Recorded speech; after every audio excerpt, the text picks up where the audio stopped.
तो मेहनत करे कोई और, लेकिन थोड़ा सा स्मार्टनेस दिखाकर आप किसी और का मेहनत का फायदा उठाकर खुद के लिए पेनी स्टॉक्स खोज सकते हो। पहले तो मैं डिस्क्लेमर देना चाहूंगा, क्योंकि इस वीडियो में मैं आपको किसी भी पेनी स्टॉक्स का नाम वगैरह नहीं बताने वाला, क्योंकि ये करना सेबी के गाइडलाइन के खिलाफ है और हमारे चैनल पर किसी भी स्टॉक का नाम या फिर बाइंग सेलिंग का एडवाइस रिकमेंडेशन नहीं दिया जाता है। लेकिन हाँ, आप इस वीडियो से ये जरूर सीख सकते हो कि मल्टीबैगर पेनी स्टॉक्स को कैसे खोजा जाता है। ऐसा पेनी स्टॉक्स जो पेनी स्टॉक्स हमें भविष्य में अच्छा फायदा दे सकता है, वैसा पेनी स्टॉक्स को खोजने का क्या तरीका होता है, क्या स्ट्रेटेजी होता है, आज की वीडियो में आप ये जरूर सीखने वाले हो। और मैं ये दावे के साथ बोल सकता हूं कि जो स्ट्रेटेजी आज की वीडियो में आप सीखने वाले हो, यानी कि पेनी स्टॉक्स खोजने का जो तरीका आज की वीडियो में आप सीखने वाले हो, पूरे यूट्यूब पर इस तरीके के बारे में आज तक किसी ने बात नहीं किया है। ठीक है, तो बहुत इंटरेस्टिंग वीडियो है, लेकिन हमेशा की तरह डिस्क्लेमर दूंगा कि ये वीडियो एजुकेशनल पर्पस के लिए बनाया गया है। शेयर बाजार में पैसा इन्वेस्ट करना रिस्की होता है, आपका पैसा डूबने का डर होता है, तो इन्वेस्टिंग ट्रेडिंग करें तो आप अपने रिस्क पर करें। इस वीडियो से बस आप नॉलेज ले सकते हो। चलिए वीडियो को शुरू करते हैं। सबसे पहले समझ लेते हैं कि आखिर ये पेनी स्टॉक्स का मतलब क्या होता है, मीनिंग क्या होता है। तो पेनी स्टॉक का सिंपल मीनिंग ये होता है कि ऐसा स्टॉक जिस स्टॉक का साइज काफी छोटा हो, यानी कि ऐसा कंपनी जिस कंपनी का साइज काफी छोटा हो, वैसा कंपनी को बोला जाता है पेनी स्टॉक। अब आप बोलोगे कि सर अगर कोई कंपनी का साइज काफी छोटा है तो इसको लेकर इतना बवाल क्यों है? तो इसको लेकर इतना बवाल इसलिए है, इसको यानी कि पेनी स्टॉक को हर कोई इसीलिए खरीदना चाहता है कि अगर कोई कंपनी का साइज छोटा है ना, तो वो कंपनी भविष्य में काफी बड़ा बन सकती है, इसका चांसेस काफी ज्यादा होता है। यानी कि शेयर बाजार में अगर कोई कंपनी छोटा है, कोई स्टॉक छोटा है, तो वो कंपनी, वो स्टॉक भविष्य में काफी बड़ा बन सकती है, इसका चांसेस काफी ज्यादा होता है, जिसके वजह से काफी सारे लोग पेनी स्टॉक्स को खरीदना चाहता है। अब उसी जगह अगर मान के चलते हैं कोई बहुत बड़ा कंपनी है, अब अगर कोई बहुत बड़ा कंपनी है तो उसने तो ऑलरेडी पास्ट में बहुत बड़ा रिटर्न दे दिया है, तो जबकि कोई कंपनी बहुत बड़ा कंपनी बन गई है, अब अगर इस कंडीशन में हम लोग उसमें निवेश करते हैं तो भविष्य में वो कंपनी और भी बहुत ज्यादा बड़ा बनेगी, यानी कि और भी हमें बहुत बड़ा रिटर्न देगी, इसका चांसेस कम होता है। लेकिन उसका उल्टा, अगर आज के डेट में कोई कंपनी छोटा है तो उस कंपनी में अगर हम लोग आज के डेट में इन्वेस्टमेंट करते हैं तो वो छोटा कंपनी भविष्य में हमें बहुत बड़ा रिटर्न देगी, इसका चांसेस ज्यादा होता है। और इसी चांसेस ज्यादा होने की वजह से मैक्सिमम लोग, यानी कि शेयर बाजार के ज्यादातर निवेशक पेनी स्टॉक्स में इंटरेस्ट दिखाता है, पेनी स्टॉक्स में निवेश करना चाहता है, और इसी को बोला जाता है पेनी स्टॉक्स। इतना क्लियर हो गया ना? तो यहां तक हमने समझ लिया पेनी स्टॉक क्या होता है, और यहां तक हमने ये समझ लिया कि पेनी स्टॉक्स में लोग क्यों इन्वेस्टमेंट करना चाहता है। अब समझते हैं कि मल्टीबैगर पेनी स्टॉक्स को कैसे खोजा जाता है। तो अगर आपको मल्टीबैगर पेनी स्टॉक्स को खोजने का तरीका समझना है तो उससे पहले आपको ये जानना पड़ेगा कि व्हाट इज म्यूचुअल फंड, यानी कि म्यूचुअल फंड का मतलब क्या होता है। हाँ, अब यहाँ पे आपका ये सवाल आएगा कि सर आप तो पेनी स्टॉक्स कैसे खोजा जाता है ये बताने वाले थे, तो बीच में म्यूचुअल फंड कहां से आ गया? तो यही तो स्ट्रैटेजी है, जो स्ट्रैटेजी बताने वाला हूं भाई पूरे यूट्यूब पर आपको नहीं मिलेगा। आप इस वीडियो को एंड तक देख लोगे, उसके बाद आप खुद से अच्छे अच्छे कमेंट करने पर मजबूर हो जाओगे, मैं इस बात की गारंटी देता हूं। ठीक है, जो तरीका आज आप सीखने वाले हो। ठीक है, तो पहले थोड़ा सा म्यूचुअल फंड का बेसिक्स को समझ लेते हैं। मुझे पता है आप में से ज्यादातर लोगों को म्यूचुअल फंड के बारे में पता है, इसीलिए मैं ज्यादा टाइम नहीं लेने वाला, शॉर्ट में समझा देता हूं कि आखिर ये म्यूचुअल फंड का मतलब क्या होता है। तो म्यूचुअल फंड का मतलब ये होता है, म्यूचुअल फंड एक प्रकार का निवेश करने का विकल्प है जिसमें बहुत सारे निवेशक अपने पैसों को जमा करते हैं, और म्यूचुअल फंड का जो मैनेजर होता है वो सबके पैसों को रिसर्च करके स्टॉक्स में इन्वेस्टमेंट करता है। यानी कि म्यूचुअल फंड एक ऐसा फंड होता है जिसमें बहुत सारे इन्वेस्टर्स, मान के चलते हैं मैंने इसमें इन्वेस्टमेंट कर दिया, आपने भी इस म्यूचुअल फंड में इन्वेस्टमेंट कर दिया, इस तरीके से बहुत सारे इन्वेस्टर इस म्यूचुअल फंड में पैसा इन्वेस्टमेंट करता है। क्या करता है? पैसा इन्वेस्टमेंट करता है। अब जब बहुत सारे इन्वेस्टर इस म्यूचुअल फंड में अपना अपना पैसा डाल दिया, अब इस म्यूचुअल फंड का जो फंड मैनेजर है, FM यानी कि फंड मैनेजर है, वो फंड मैनेजर हमारे पैसे को, यानी कि जो मैंने इन्वेस्टमेंट किया, आपने इन्वेस्टमेंट किया, इस तरीके से ज्यादातर पब्लिक ने जो पैसा इन्वेस्टमेंट किया, तो सबके पैसे को ये जो फंड मैनेजर है वो अलग अलग स्टॉक्स में, यानी कि रिसर्च करने के बाद, बुद्धि लगाने के बाद, वैसा स्टॉक जो स्टॉक भविष्य में काफी अच्छा रिटर्न दे सकता है, वैसा स्टॉक्स में जो फंड मैनेजर होता है वो इन्वेस्ट करता है। इतना समझ गए? इसी को बोला जाता है म्यूचुअल फंड। और कोई भी म्यूचुअल फंड का जो फंड मैनेजर रहता है ना, वो कोई आम साधारण व्यक्ति नहीं होता है। वो मेरे जैसे आपके जैसे साधारण व्यक्ति नहीं होता है। किसी भी म्यूचुअल फंड का जो फंड मैनेजर रहता है वो काफी ज्यादा एडुकेटेड पर्सन होता है। उनके पास काफी बड़े बड़े लोगों का रिसर्च टीम होती है। उनके पास काफी बड़े बड़े फाइनेंशियल एडवाइजर होते हैं। वो उनका काम ही होता है कि हर दिन हर समय शेयर मार्केट के बारे में जानकारी लेना, हर दिन हर समय अच्छे अच्छे स्टॉक्स को खोजना, उनका ये काम रहता है। यानी कि एक म्यूचुअल फंड का फंड मैनेजर का मेन असली काम यही होता है कि उसको अच्छे अच्छे स्टॉक्स को खोजना है। और इनके पास काफी बड़े बड़े रिसर्च टीम होती है, बड़े बड़े एक्सपर्ट होते हैं जिनको ये लोग हायर करके अच्छे अच्छे स्टॉक्स को खोजते हैं और अपने म्यूचुअल फंड के लिए, अपने म्यूचुअल फंड को ग्रो करवाने के लिए ये लोग अच्छे अच्छे स्टॉक्स में पैसा इन्वेस्ट करते हैं। इतना क्लियर हो गया ना म्यूचुअल फंड क्या होता है, आपने समझ लिया। एक फंड मैनेजर का क्या काम होता है, फंड मैनेजर कितना एक्सपर्ट होता है, आपको इसके बारे में भी पता चल गया। अब समझते हैं कि म्यूचुअल फंड मोटा मोटी तीन तरह का होता है। एक होता है लार्ज कैप म्यूचुअल फंड, एक होता है मिड कैप म्यूचुअल फंड और एक होता है स्मॉल कैप म्यूचुअल फंड। अब तीनों के बारे में आपको पता होगा, फिर भी 1 मिनट में समझ लेते हैं। लार्ज कैप म्यूचुअल फंड यानी कि ऐसा म्यूचुअल फंड जो म्यूचुअल फंड बड़ी बड़ी कंपनीज में इन्वेस्टमेंट करता है। मिड कैप म्यूचुअल फंड यानी कि ऐसा म्यूचुअल फंड जिस म्यूचुअल फंड का फंड मैनेजर मीडियम साइज के कंपनी में इन्वेस्टमेंट करता है। और स्मॉल कैप म्यूचुअल फंड यानी कि ऐसा म्यूचुअल फंड जो म्यूचुअल फंड छोटी छोटी कंपनी में इन्वेस्टमेंट करता है। अब जबकि स्मॉल कैप म्यूचुअल फंड ऐसा म्यूचुअल फंड होता है जिस म्यूचुअल फंड का जो फंड मैनेजर है वो छोटी छोटी कंपनीज को खोजता है, छोटी छोटी कंपनीज में पैसा इन्वेस्ट करता है। अब जबकि कोई स्मॉल कैप म्यूचुअल फंड छोटी छोटी कंपनीज में इन्वेस्टमेंट करता है तो वो छोटी छोटी कंपनी भविष्य में बहुत बड़ा भी बन सकती है और वो छोटी छोटी कंपनी भविष्य में डूब भी सकती है। दोनों तरफ से आपको सोचना पड़ेगा। मैं सिर्फ ये नहीं बताऊंगा कि स्मॉल कैप म्यूचुअल फंड आपको काफी बड़ा रिटर्न दे सकता है, तो अगर रिटर्न दे सकता है तो उसमें रिस्क भी ज्यादा होता है।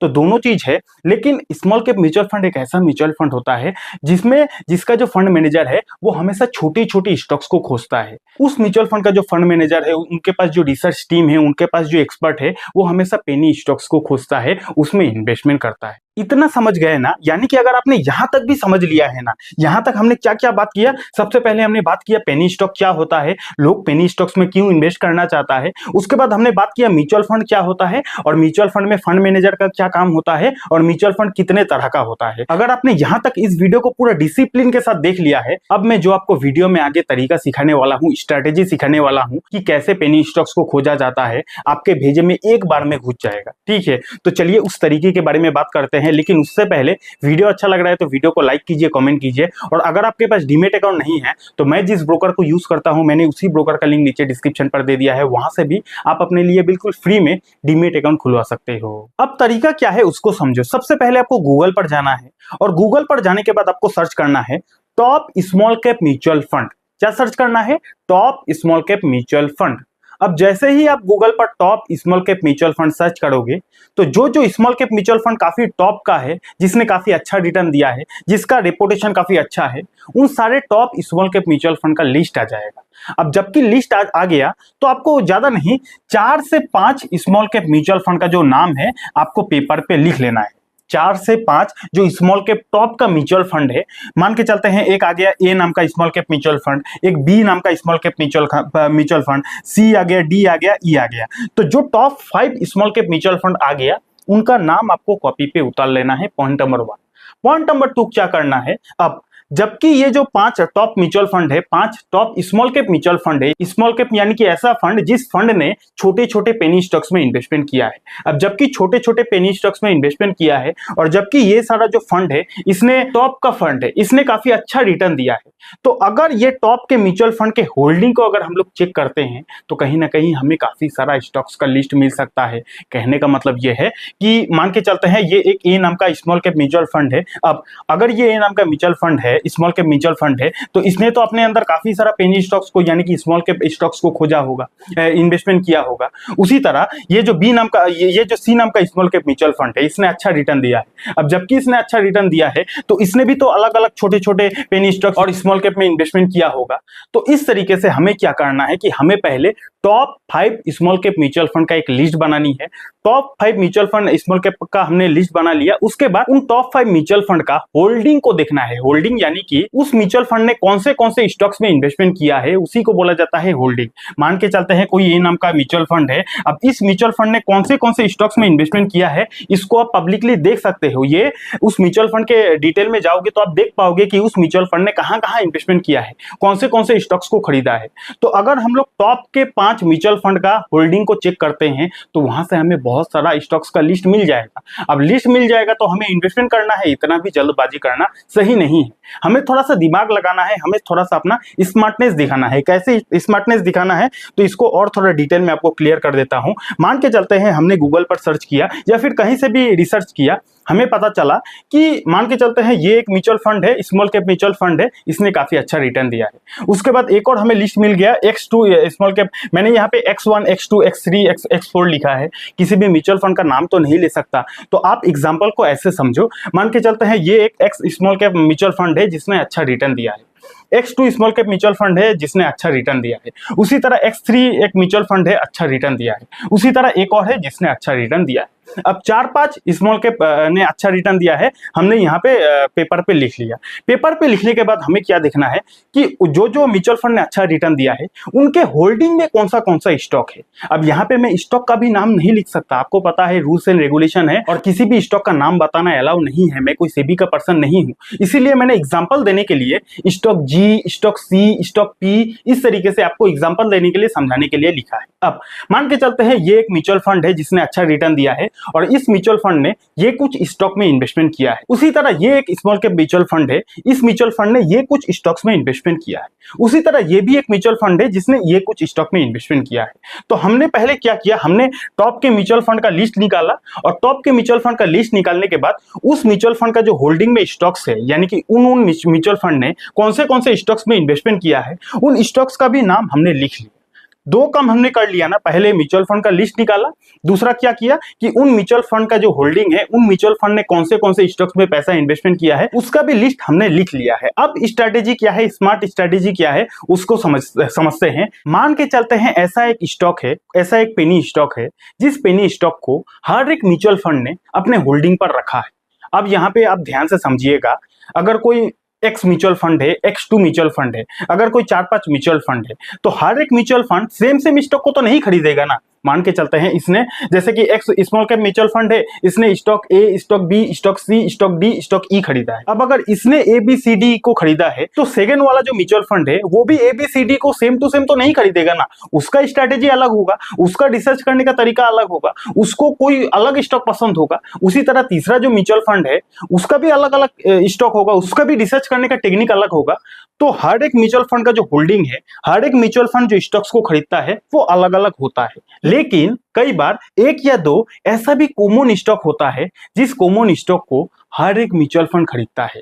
यानी कि फॉर एग्जांपल, जैसे कि इस केस में देख सकते हो कि ये जो म्यूचुअल फंड है इसने स्टॉक ए को खरीदा है, बी को खरीदा है, लेकिन X2 म्यूचुअल फंड जो है इसने स्टॉक ए बी को नहीं खरीदा है। लेकिन उसी तरह अगर आप देखोगे कि इस म्यूचुअल फंड ने स्टॉक सी को खरीदा है, उसी तरह ये जो म्यूचुअल फंड है इसने भी स्टॉक सी को खरीदा है, उसी तरह ये जो म्यूचुअल फंड है इसने भी स्टॉक सी को खरीदा है, उसी तरह डी जो स्मॉल कैप म्यूचुअल फंड है इसने भी स्टॉक सी को खरीदा है। अगर आपको समझ में नहीं आ रहा है, मैं बार बार बोल रहा हूं, वीडियो को थोड़ा सा पीछे करके एक बार और देख लेना, भेजे में घुस जाएगा। यानी कि अगर कोई 5 म्यूचुअल फंड है, अब अगर कोई 5 म्यूचुअल फंड है तो पांचों म्यूचुअल फंड अलग अलग स्टॉक को खरीदता होगा। ऐसा तो नहीं कि सेम स्टॉक को ही खरीदता होगा, सेम एनालिसिस सबका होगा, ऐसा तो नहीं होगा। तो कहने का मतलब यह है कि 5 म्यूचुअल फंड अगर है तो पांचों म्यूचुअल फंड अलग अलग स्टॉक को खरीदता होगा, लेकिन 1 या 2 या फिर 3 ऐसा कॉमन स्टॉक होगा जो कॉमन स्टॉक को हर एक स्मॉल कैप म्यूचुअल फंड खरीदता होगा। जैसे कि इस वाला केस में देख सकते हो, इसने स्टॉक ए को खरीदा है लेकिन इसने स्टॉक ए को नहीं खरीदा है,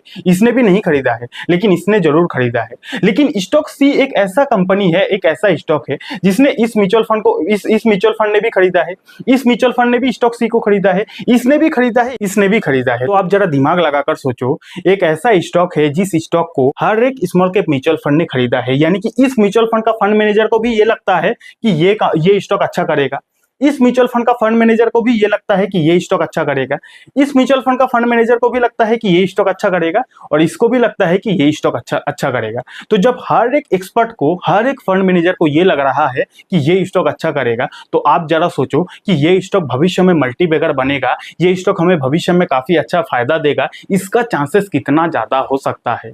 ठीक है, समझ में आ रहा है? एक बार यस लिख देना ताकि मेरे को भी पता चले कि जो स्ट्रैटेजी मैंने आपको सिखाया आपके भेजे में घुसा कि नहीं। ठीक है, हमें बस इतना करना है कि पहले टॉप के 4-5 म्यूचुअल फंड का लिस्ट निकालनी है, उसके बाद उनके होल्डिंग को देखना है।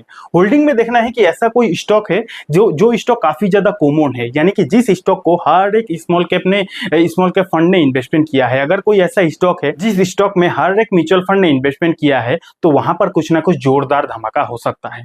ठीक है, तो इस वीडियो का समरी क्या है? सबसे पहले हमें अलग अलग म्यूचुअल फंड का होल्डिंग को देखना है, यानी कि अलग अलग म्यूचुअल फंड का होल्डिंग को देखना है कि कौन से म्यूचुअल फंड ने कौन से स्टॉक्स को खरीदा है, उनके होल्डिंग को देखना है, पॉइंट नंबर 1। उसके बाद हमें क्या करना है? कॉमन स्टॉक्स देखना है, यानी कि ऐसा कोई स्टॉक है जिस स्टॉक को हर एक म्यूचुअल फंड ने खरीदा है। अगर हर एक म्यूचुअल फंड ने कोई कॉमन स्टॉक को खरीदा है तो जरूर उस स्टॉक में कुछ ना कुछ बात है। उसके बाद क्या है कि उसको अच्छे से स्टडी करना है, फंडामेंटल देखना है, यानी कि जरूरी नहीं कि अगर कोई कॉमन स्टॉक है, जिस कॉमन स्टॉक को हर एक म्यूचुअल फंड ने खरीदा है, अपने होल्डिंग में रखा है, वो कंपनी भविष्य में अच्छा रिटर्न देगा, इसका गारंटी नहीं होता है। उसको क्या करना है? आपको अच्छे से फंडामेंटल देखना है, अच्छे से बिजनेस को एनालिसिस करना है कि किस रीजन के वजह से इस स्टॉक को हर एक म्यूचुअल फंड ने खरीदा है, ये चीज आपको देखना है। उसके बाद क्या है, लेकिन ध्यान रहे पेनी स्टॉक्स में इन्वेस्टमेंट करना काफी ज्यादा रिस्की होता है। जो चीज मैं आपको बार बार बोल रहा हूं, मैंने आपको तरीका तो समझा दिया, लेकिन पेनी स्टॉक्स में इन्वेस्टमेंट करना सबसे ज्यादा हाई रिस्की होता है। खाली आप रिटर्न की उम्मीद में इन्वेस्टमेंट मत करना, क्योंकि शेयर बाजार में इन्वेस्टिंग करना, पेनी स्टॉक्स में इन्वेस्टमेंट करना रिस्की भी होता है। तो अपना रिस्क को समझकर ही आपको इन्वेस्टमेंट करना है। और ये जो मैंने आज आपको स्ट्रैटेजी समझाया ना, इससे आप किसी और का स्मार्टनेस का फायदा उठाकर खुद के लिए पेनी स्टॉक्स को खोज सकते हो। यानी कि जो म्यूचुअल फंड अपने लिए स्टॉक्स को खरीदता है, होल्डिंग में रखता है, अगर इस म्यूचुअल फंड ने इसको खरीदा है ना, तो भैया काफी ज्यादा दिमाग लगाकर खरीदा है। इस म्यूचुअल फंड का रिसर्च टीम ने मेहनत किया है, खोजा है इस स्टॉक को। उसी तरह इस म्यूचुअल फंड ने अगर इसको खरीदा है ना, इसने मेहनत किया है, इसने इसको खोजा है, इसके रिसर्च टीम ने खोजा है कि भैया ये स्टॉक भविष्य में अच्छा कर सकता है। उसी तरह ये म्यूचुअल फंड ने अगर इसको खरीदा है, तो ये म्यूचुअल फंड ने इसको खोजा है, मेहनत करके, पढ़ाई करके, इसके बिजनेस को एनालिसिस किया है, उसके बाद खरीदा है। तो मेहनत करे कोई और, लेकिन थोड़ा सा स्मार्टनेस दिखाकर आप किसी और का मेहनत का फायदा उठाकर खुद के लिए पेनी स्टॉक्स खोज सकते हो। ये तरीका अगर आपको अच्छा लगा तो वीडियो को लाइक कीजिए, एक अच्छा सा कमेंट भी कर देना। और खाली पेनी स्टॉक्स को खोजने से नहीं होता है, उस पेनी स्टॉक्स को आपको रिसर्च भी करना है, फंडामेंटल भी देखना है। अब अगर आपको ये सीखना है कि कैसे फंडामेंटल एनालिसिस किया जाता है, कैसे किसी भी स्टॉक का बिजनेस को देखा जाता है, उसके लिए आप यहाँ पे क्लिक करके इस वीडियो को देख सकते हो। और डीमैट अकाउंट नहीं है, डीमैट अकाउंट का लिंक आपको डिस्क्रिप्शन पर मिल जाएगा। बहुत बहुत धन्यवाद।